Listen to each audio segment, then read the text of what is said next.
Hi guys, Ram Ram सत श्री अकाल मेरे प्यारे प्यारे मित्रों। आज हम नई वीडियो के अंदर आए हैं और आज चैप्टर कंप्लीट हो गया था हमारा 2 वेदर एंड क्लाइमेट और आज पढ़ने वाला है सोइल। तीसरा चैप्टर शुरू होने वाला है। 11th क्लास हम पढ़ रहे हैं और चैप्टर चैप्टर के अनुसार हमारा धीरे धीरे हम आगे बढ़ रहे हैं। तो बहुत ही अच्छा चैप्टर शुरू होने वाला है सोइल। सोइल से भी काफ़ी सारे क्वेश्चन पूछे जाते हैं। सोइल एक काफ़ी सारा वेटेज लेके जाता है आपके क्वेश्चनों का यहाँ पे। और वेटेज का अगर मैं बता दूं तो आपका समझ लीजिए कि 10% अगर आपका जेट है तो 10% अकेला सोइल ले जाता है। उसी तरीके से अगर आपका प्री पीजी है या किसी और एग्जाम है तो सोइल बहुत बड़ा वेटेज लेके जाता है।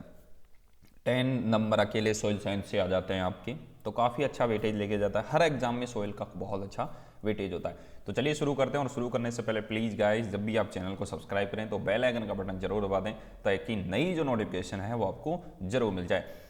तो चलिए शुरू करते हैं। ठीक है, आज का चैप्टर 3 चैप्टर है। 2 चैप्टर हमने पढ़ लिए हैं, तो जो अगर आपने पिछली वीडियो नहीं देखी तो आप जाके देख सकते हैं। ठीक है, इंपॉर्टेंट है वो आपको बताता रहूँगा, बाकी हम रीडिंग करेंगे, आप सुनते रहना। ठीक है, अब क्या है कि मृदा की परिभाषा से शुरू होता है। पहले तो मृदा क्या होती है। वैज्ञानिकों ने मृदा की अलग अलग परिभाषा दी। कुछ परिभाषा निम्नलिखित, यानी मृदा की पृथ्वी की सबसे ऊपरी वाली अपक्षय ठोस पपड़ी की परत है जो चट्टानों के टूटने व रासायनिक परिवर्तन से छोटे छोटे कणों व उस पर रहने व उपयोग करने वाले पादपों जंतु का अवशेष से बनी है। ये किसने कहा था? रमन ने कहा था 1971 के अंदर। वाई इंपॉर्टेंट है। अगर देखो, चट्टानों के टूटने से उसके छोटे छोटे कण हुए, उसके ऊपर प्लांट जनरेट हो गए, प्लांटों की वजह से ही अगर वो सॉइल बन रही है, मतलब वो ये जो प्रोसेस है इसकी वजह से अगर सॉइल बन रही है, तो ये पॉइंट किसने कहा था? रमन ने कहा था 1971 के अंदर। ठीक है, ये पॉइंट इंपॉर्टेंट होगा। सिर्फ आपको ये याद रखना है, रमन ने 1971 में सबसे पहले सॉइल की डेफिनेशन दी थी इस परिभाषा के अनुसार। समझ रहे हो? सबसे पहले डेफिनेशन दी थी। इंपॉर्टेंट ये हो जाता है, इसके अलावा और इंपॉर्टेंट ज़्यादा देने की, ध्यान देने की जरूरत नहीं है आपकी। ठीक है, उससे आगे चलते हैं हम।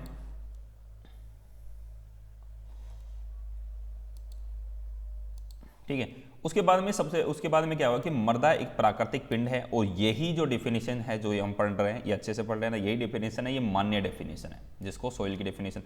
मृदा वह प्राकृतिक पिंड है जो विच्छेदित एवं अपक्षित खनिज पदार्थों व कार्बनिक पदार्थों के सड़ने से बने विभिन्न पदार्थों के परिवर्तनशील मिश्रण से प्रोफाइल के रूप में संश्लेषण होती है। यह पृथ्वी को एक पतली आवरण के रूप में ढकती है तथा जल व वायु की उपयुक्त मात्रा के मिलने पर पौधों को यांत्रिक आधार तथा आंशिक जीविका प्रदान करती है।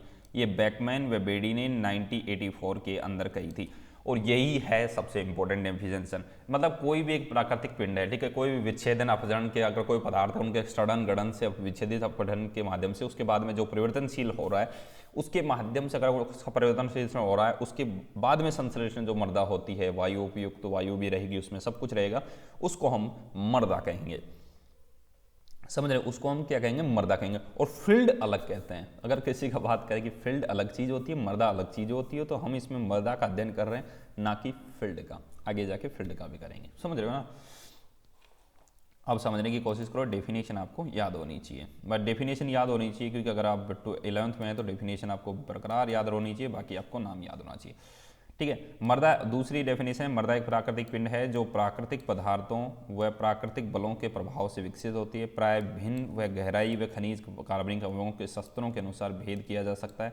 ये शस्त्र अपने से नीचे वाले मूल पदार्थों, आकृति व भौतिक गुणों व बनावट में रासायनिक गुण, संगठन व जैविक लक्षणों की भिन्नता रखते हैं। जेफ और मार्वाउट ने रखा। देखो, बैकमैन और बेडी ने तो क्या कहा था? सिर्फ संश्लेषण के माध्यम से प्रोफाइल बना रहे हैं तो उसको हम मृदा कहेंगे। जेफ और मोरवट ने इन्होंने क्या कहा कि भाई किसी प्रेशर के आधार पर, अगर इन पे प्रेशर पड़ रहा है उसके बाद में अगर सॉइल प्रोफाइल बन रही है और उसमें जो प्रोसेस हो रही है तो उसको हम मृदा कहेंगे। ये तीनों साइंटिस्ट थे। पहला अपना रामन आया 1971 में, दूसरा अपने 1984 में बैकमैन बेडी आया, जिन्होंने क्या कहा कि भाई प्रोफाइल बन रही है, संश्लेषण प्रोसेस से बन रही है, प्रोफाइल बन रही है संश्लेषण प्रोसेस। उसके बाद में क्या आया? जेफ और मोरवट आया। मोरवट ने क्या कहा? मोरबट इन्होंने क्या कहा कि प्रेशर के आधार पर अगर सोइल प्रोफाइल बन रही है, उसका संश्लेषण जिस तरीके से शस्त्रों के रूप में संश्लेषण हो रहा है, और उसके बाद में जो उसका केमिकल जो कंपोजिशन है, जो भौतिक और फिजिकल और केमिकल दोनों का कंपोजिशन है उसमें डिफरेंट होता है, तो उसे हम सोइल कहेंगे। इस तरीके का इन्होंने दोनों ने डिफिनीशन दिया। इन दोनों को याद रखना बहुत ज़्यादा जरूरी है, और ये चैप्टर में सबसे इंपॉर्टेंट चीज़ें यही हो जाते हैं कि इन साइंटिस्टों का नाम आपको याद होना चाहिए कंप्लीट। ठीक है, चलिए आगे चलते हैं। अगला जो है वो भी मतलब अब इंपॉर्टेंट शुरू हो जाता है। अब शुरू होता है कि सोइल कंपोजिशन। सोइल कंपोजिशन है, यही है पूरा, इससे जो चैप्टर में है पूरा का पूरा सोइल कंपोजिशन है, कंप्लीट सोइल कंपोजिशन समझा गया, यही आपको समझ में आना चाहिए। मृदा संगठन, सोइल कंपोजिशन। अब मैं आपको एक बात बताता हूँ, अगर इस चैप्टर को आप पढ़ लेते हैं ना, इस चैप्टर को आप पढ़ लेते हैं ना, तो समझ लीजिए आपकी आधी से ज़्यादा एग्रीकल्चर कंप्लीट हो गई, क्योंकि पूरा का पूरा जो समझने वाला पोर्शन है ना वो सोइल साइंस है। इसके अलावा एग्रीकल्चर में आपका कहीं से भी क्वेश्चन नहीं रहेगा, अगर आपने अच्छे से रटा तो, क्योंकि रटने वाले बहुत मटेरियल आते हैं इसमें। चलिए कोई दिक्कत नहीं है। अब देखें, पहले सबसे पहले सॉइल स्ट्रक्चर देखो, द्रव, गैस, ठीक है, ठोस, तीनों अवस्था में पाई जाती है सॉइल। ये तो कंफर्म बात आपको देखा गया, द्रव, गैस, ठोस तीनों अवस्था में पाई जाती है। यानी द्रव की तीनों अवस्थाओं के समान मृदा में ठोस, द्रव व गैस तीनों अवस्था में पाई जाती है, लेकिन मोस्टली रूप से ठोस वाली जो होती है वो इंपॉर्टेंट है, क्योंकि उसमें मिनरल्स होंगे, समझ रहे। पौधों में पोषक तत्व तो प्रदान करने की दृष्टि से ठोस व द्रव अवस्था ही महत्वपूर्ण होती है। मृदा में मुख्य रूप से खनिज पदार्थ, कार्बनिक पदार्थ और वायु और जल, ये तीन पदार्थ पाए जाते हैं, जिसमें हम क्या कहते हैं, सोइल कंपोजिशन। सोइल कंपोजिशन में कितने प्रकार के खनिज पदार्थ, कार्बनिक पदार्थ, जल और वायु, ये सोइल कंपोजिशन के रूप में आपके यहाँ पे पाए जा रहे हैं। अब सोइल कंपोजिशन को इस डायग्राम के अनुसार आप देख लीजिए, काफ़ी अच्छा समझाया। तो मृदा वायु 25% आती है यहाँ पे, मृदा जल 25%, खनिज पदार्थ जो आपके आते हैं वो आते हैं 45%, और यहाँ पे जो 5% आते हैं वो जीवांश पदार्थ आते हैं। जीवांश पदार्थ इंपॉर्टेंट है कि 5% आते हैं। जीवांश पदार्थ काफ़ी ज़्यादा इंपॉर्टेंट है कि आपके 5% जो होते हैं वो जीवांश पदार्थ यहाँ पे आते हैं। ये रिवाइज है, पिछली जो एनसीईआरटी 12th की अगर 4 से 5 साल की पहले की पढ़ेंगे तो उसमें और भी डिटेल से इसको दिया हुआ है, तो ये रिवाइज है, लेकिन इतना याद करना आप, ठीक है। उसको पढ़ा दूंगा, मैं जरूर पढ़ाऊंगा, लेकिन ये पूरा ये जो बुक है ये कंप्लीट हो जाए, फिर उसके बाद में उसकी PDF शुरू कर देंगे। ठीक है, अब इसको रुको एक मिनट। अब समझते हैं कि मृदा का आयतनात्मक संगठन, जो आयतनात्मक जो संगठन होता है उसको समझते हैं। मृदा का आयतनात्मक संगठन यानी वॉल्यूमेट्रिक कंपोजिशन ऑफ सॉइल। मृदा में मुख्य रूप से 4 व महीन दिशा में पाई जाती है। मृदा के अन्य अवयवों से भली प्रकार से मिश्रित रहती है। मृदा का आयतन में लगभग 50% भाग ठोस पदार्थ से घिरा रहता है। ठोस पदार्थ से कैसे घिरा रहेगा, समझ रहे हो, ठोस पदार्थ से कैसे गिरा रहेगा, ये समझ में आया आपको। 50% आयतन कैसे ठोस पदार्थ से गिरा रहता है। अरे भाई साहब मैं समझाता हूँ, ये आपको पार्टिकल डेंसिटी में भी काम आएगा, पार्टिकल डेंसिटी, बल्क डेंसिटी, इन दोनों में काम आएगा, इंपॉर्टेंट है, इसको समझ लेना। ठोस पदार्थ क्या है भाई, ये खनिज पदार्थ और जीवांश पदार्थ, जो ये 50% वाला जो पार्ट है ये अपना क्या है, ठोस पदार्थ है। ये क्या है अपना ठोस पदार्थ, ये क्या है अपना ठोस पदार्थ है। तो ये आपको समझ में आ गया है। तो 50% पार्ट ऐसा है जो मृदा का ठोस पदार्थ के रूप में घिरा हुआ है, ठीक है। उसके बाद में क्या है, शेष जो बाकी है, अब उसमें जल भी आ जाता है और एयर भी शेष, बाकी जो रंध्राकाश आता है जिसे हम 25% के रूप में जल और 25% के रूप में हम क्या करते हैं, वायु भरी रहती है। जल व वायु का अनुपात मौसम व अन्य कारकों के कारण परिवर्तन होता रहता है। सिल्ट दोमट मृदाओं का आयतनात्मक संगठन निम्न प्रकार से ऊपर वो दिया हुआ है, ठीक है। अब करते हैं खनिज पदार्थ। खनिज पदार्थ कितने थे, अरे भाई खनिज पदार्थ कितने थे, अभी तो हमने पढ़ा था, ये जो रहे खनिज पदार्थ, तो खनिज पदार्थ अपने 45% थे, ठीक है। जीवांश पदार्थ अपने 5% थे, ठीक है। तो इसको अब पढ़ते हैं खनिज पदार्थ। सबसे पहले हम किसको पढ़ते हैं, खनिज पदार्थ को। सबसे पहले किसको पढ़ते हैं हम, खनिज पदार्थ को पढ़ लेते हैं, ठीक है, कोई दिक्कत नहीं। ये जो खनिज पदार्थ, अब खनिज पदार्थ मिनरल मैटर यानी मृदा का ये हैं जो खनिज पदार्थ हैं। अब अलग अलग कंपोजिशन को हम पढ़ते जाएंगे, ठीक है। तो अब शुरू करते हैं खनिज पदार्थ को, ठीक है। अकार्बनिक खनिज पदार्थ अकार्बनिक अवयव है जो कि चट्टानों के अपक्षय यानी चट्टानों के टूटने से, अपक्षय का मतलब होता है टूटने से प्राप्त होता है। इसके आंशिक रूप से पूर्ण अपघटन पदार्थ जैसे कि स्वतंत्र सिलिका, एल्यूमिनोसिलिकेट, विभिन्न लवणों और आंशिक बिना अपक्षित पदार्थ जैसे मूल चट्टानों के कण, अभ्रक, क्वार्ट आदि इत्यादि होते हैं। इनके क्या होता है, स्वतंत्र जो होते हैं ये किस रूप में होता है, देखो कार्बनिक पदार्थ यहाँ पे सिलिका होगा, एल्यूमिनियम सिलिकेट हो गया, अपना विभिन्न लवण होंगे, वह मूल चट्टान हो गई, अभ्रक हो गए, क्वार्ट हो गए, तो ये इस तरीके से होता है, ठीक है। उसके बाद में खनिज विभिन्न आकार के कणों के रूप में पाए जाते हैं। मृदा में पत्थर, कंकड़, मोटी बालू, महीन बालू, सिल्ट तथा काले कण पाए जाते हैं। मृदा में महीन आंशिक यानी मृदा में क्या होता है, महीन अंश में द्वितीय खनिज अधिकतम होते हैं। द्वितीय खनिज, देखो द्वितीय खनिज कैसे बनते हैं पहले तो समझो। प्राथमिक जो खनिज होते हैं ना, प्राथमिक समझ जैसे जो भी खनिज प्राथमिक, जैसे सिलिका हुआ, क्वार्ट्ज हुआ, ब्लैक हुआ, क्वार्ट्ज, ये प्राथमिक खनिज है। तो इनके आपस में जुड़ने की वजह से द्वितीय खनिज बनते हैं, जैसे संगमरमर हुआ, ये सब द्वितीय खनिज। अब समझते हैं द्वितीय खनिज के अधिकतम होते हैं, ठीक है। मृदा में विभिन्न खनिजों का लगभग 90% मात्रा सिलिका व एल्यूमिनियम, आयरन व ऑक्सीजन होता है।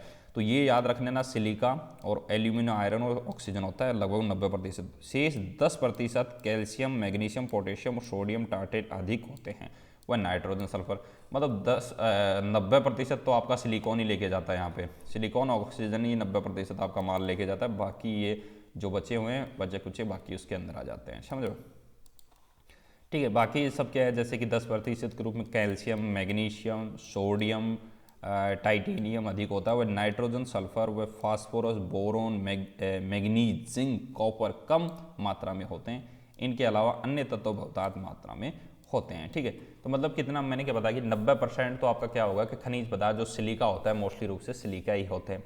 अब सिलिका होगा, अब 10% बाकी मात्रा में होते हैं, ठीक है।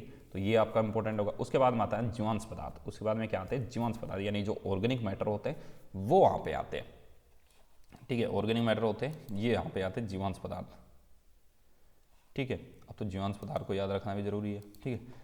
अब समझते हैं कि जीवांश पदार्थ का सिस्टम क्या है। जीवांश पदार्थ यानी ऑर्गेनिक मैटर, यानी भरात्मक दृष्टि से मृदा की ऊपरी परत में जीवांश पदार्थ की मात्रा 3 से 5%, यानी भरात्मक रूप से जो ऊपरी मृदा होती है ना, उस पर जो जीवांश पदार्थ की जो मात्रा होती है वो 3% से 5% तक होती है। मैं एक बात बता रहा हूँ, ये वीडियो है ना, मैं सही बता रहा हूँ, बहुत इंपॉर्टेंट है आपके लिए। बस ईयरफोन लगाना और इनको सुनते रहना। जब भी आपका एग्जाम हो, नहीं हो, कोई दिक्कत नहीं है, रोज़ सुना करो इनको। जैसे ऑडियो बुक समरी होती है ना, ऐसे सुना करो इनको।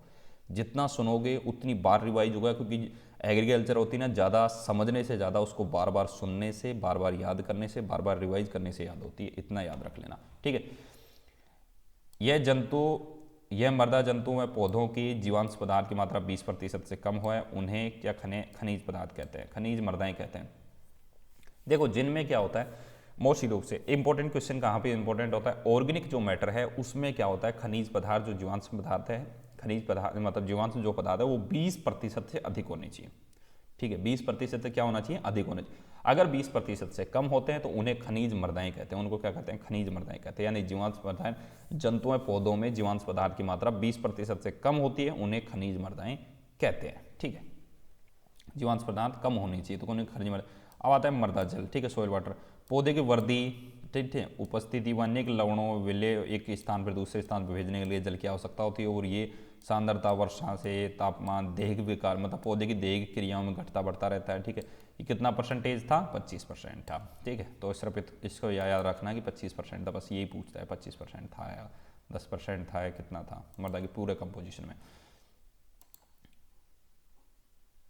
ठीक है। अब ठीक है, अब जल रंध्रों व विभिन्न सहायता से रुका रहता है, ठीक है। वाष्पीकरण में रंध्राकाश होता है, जल रंध्रों के स्थान पर वायु प्रवेश कर सकती है, ये वाला सिस्टम होता है, ठीक है।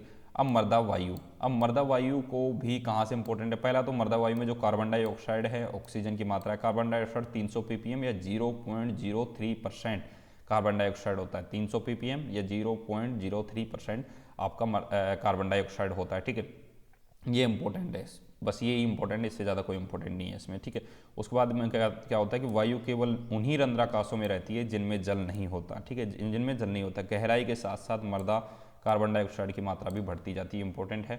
बस सिर्फ ये याद रखेंगे, जितनी गहराई होगी उतना ही कार्बन डाइऑक्साइड की मात्रा क्या होती जाती है अपनी, बढ़ती जाती है। कार्बन डाइऑक्साइड की मात्रा क्या होती है, बढ़ती जाती है अपनी, ठीक है। अब समझते हैं मृदा गठन। मृदा गठन का बोलता है सॉइल टेक्सचर। सॉइल टेक्सचर का इंपॉर्टेंट सिस्टम यह है कि आप मैन्योर डालो, फर्टिलाइजर डालो, आप कुछ भी करो भाई, सॉइल टेक्सचर को आप चेंज नहीं कर सकते। मृदा कणाकार को आप चेंज नहीं कर सकते, जो कणाकार रहेगा वो वैसा ही रहेगा। तो इंपॉर्टेंट क्वेश्चन है, काफ़ी बार बहुत सारे एग्जामों में क्वेश्चन पूछा जा चुका है कि जो मृदा की कौन सी अवस्था है जो कभी भी चेंज नहीं होती। You can't changeable in soil phase, which phase in can't changeable in in soil formation, मतलब सॉइल फॉर्मेशन जो मृदा बनती है उसमें कौन सी जो ऐसी which type of soil, which type of hedge in soil in completely unchangeable, मतलब जो चेंजेबल नहीं होती, इंग्लिश में भी हिंदी में दोनों में याद होना चाहिए आपको, समझ रहे, जिसको सॉइल टेक्सचर बोलते हैं। मृदा कणाकार मत याद रखना भाई, मृदा मैं बता रहा हूँ, मृदा कणाकार बिल्कुल याद मत रखना, मृदा सॉइल टेक्सचर ही याद रखना। बिकॉज मैं आपको एक पॉइंट बताता हूँ, कुछ कुछ पर्टिकुलर वर्ड ऐसे होते हैं जो आप हिंदी में याद करेंगे ना तो आपको बड़ा सरदर्द झेलना पड़ेगा, तो इसलिए आप इंग्लिश में याद करना सॉइल टेक्सचर। मृदा कणाकार मैंने बता तो दिया, लेकिन सॉइल टेक्सचर याद करना, मैं अपने एक्सपीरियंस के अनुसार आपको बता रहा हूँ, ठीक है। उसके बाद परिभाषा है, बालू सिल्ट मृतिका कणों के आकार के सापेक्ष अनुपात को फलस्वरूप क्या करते हैं, अथवा महीनता व मृदा गठन के कणाकार को कहते हैं। मतलब ठीक है, इनकी महीनता कितनी होती है, मृदा कणाकार का गठन कितना है, इनकी महीनता, देखो क्या कहें, फलस्वरूप मोटाई कितनी है, महीनता कितनी है, इन सब का गठन जो होगा उसको क्या कहेंगे हम, मृदा कणाकार कहेंगे। अब size of soil particle card of soil texture important हो गया। मतलब सॉइल टेक्सचर का मतलब सिंपल ये है कि सॉइल पार्टिकल्स का साइज कितना है, उसी को सॉइल टेक्सचर कहते हैं हम, ठीक है। उसके बाद में यहाँ से देखो कि मृदा कणों, यहाँ से एक मिनट, मृदा कणों के आकार के आधार पर मृदा को निम्नलिखित द्वारा वर्गीकृत किया है। पहला है international society of soil science प्रणाली, ISSSS, international society of soil science प्रणाली, ये है इसके अनुसार। दूसरा है संयुक्त राज्य अमेरिका कृषि विभाग पद्धति, USDA, इन पद्धतियों के अनुसार वर्गीकृत किया गया, निम्न सारणी के अनुसार दिया गया है। तो आपको ये सारणी याद रखनी है, ये इंपॉर्टेंट सारणी है, तो आपको इन दोनों के अनुसार ही देखना है। क्या है, ये दोनों के अनुसार। पहला अपना इधर आता है कि इंटरनेशनल जो सोसाइटी और इंटरनेशनल सॉइल साइंस प्रणाली, ISS, international society of soil science जो प्रणाली है, इसके अनुसार तो भाई कितने भागों में बांटा गया है, 4 प्रकार से बांटा गया है, ठीक है। इसके अनुसार कितने भागों में, 4 प्रकार, जैसे में मोटी बालू जिसको 2.0 से 0.20 तक होती है, mm तक होती है, इसकी कणों की आकार होता है। महीन बालू का 0.2 से 0.022% होती है, ठीक है। सिल्ट का होता है 0.02 से 0.022% होता है, और मृतिका कला का 0.00022 से कम होता है। तो मोस्ट रूप से मृतिका का पूछते हैं। ये तो देखो, ये 4 तो आपको याद ही होने चाहिए, इंपॉर्टेंट है ये चारों, तो आपको न समझ ले, रट लो, याद होने चाहिए, हर बार एग्जामों में पूछे जाते हैं, हर बार एग्जामों में पूछे जाते हैं, काफी इंपॉर्टेंट है ये वाला, तो ये तो इंपॉर्टेंट है, समझ लो, ये वाला तो बेहतरीन इंपॉर्टेंट है, और ये तो आपको याद होना ही चाहिए, ये वाला तो international society of soil science, क्योंकि सॉइल साइंस की सोसाइटी है, समझ रहे हो, सॉइल साइंस की सोसाइटी है, तो ये तो आपको हमेशा याद होना चाहिए, इसको तो आप कभी नहीं भूलना चाहिए, ये आपको इसमें जितने भी MMM हैं ये हमेशा आपको याद होने चाहिए।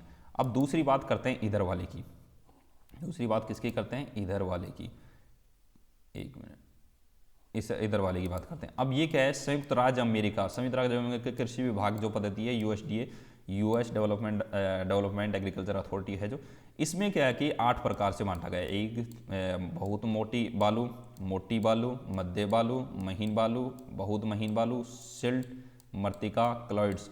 तो सिंपल आपको सिर्फ ये वाला जो पार्ट है ना, इसमें सिर्फ ये याद रखना है कि इसमें USDA के अनुसार सिर्फ 8 भागों के अंदर बांटा गया, आपको ये याद रखना है। ये आपको याद ना हो तो कोई दिक्कत नहीं, क्योंकि इससे अभी एग्जाम कभी पूछा नहीं गया, लेकिन फिर भी पूछ सकता है, कोई ज़्यादा बड़ी बात नहीं है। तो बहुत मोटी बालू में 2.0 से 1.0 mm तक, ठीक है। जो मोटी बालू जो यहाँ पे होती है 1.0 से 0.5 से, मध्यम बालू होती है 0.5 से 0.25, महीन बालू जो होती है 0.25 से 10, या बहुत महीन बालू जो होती है 0.1 से 0.05 से, और सिल्ट होती है, यहाँ पे सिल्ट का क्या रखा था 0.02 से, यहाँ पे है 0.05 से 0.002 से, मतलब सेम सा है, ज़्यादा कोई अंतर नहीं।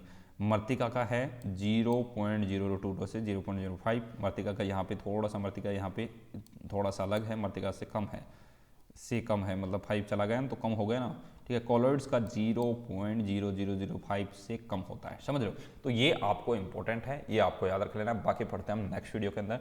धन्यवाद दोस्तों, ख्याल रखिए अपना, और प्लीज़ गाइस जब चैनल को सब्सक्राइब करिए तो बेल आइकन का बटन जरूर दबाना है। धन्यवाद गाइस, मिलते हैं नेक्स्ट वीडियो के अंदर।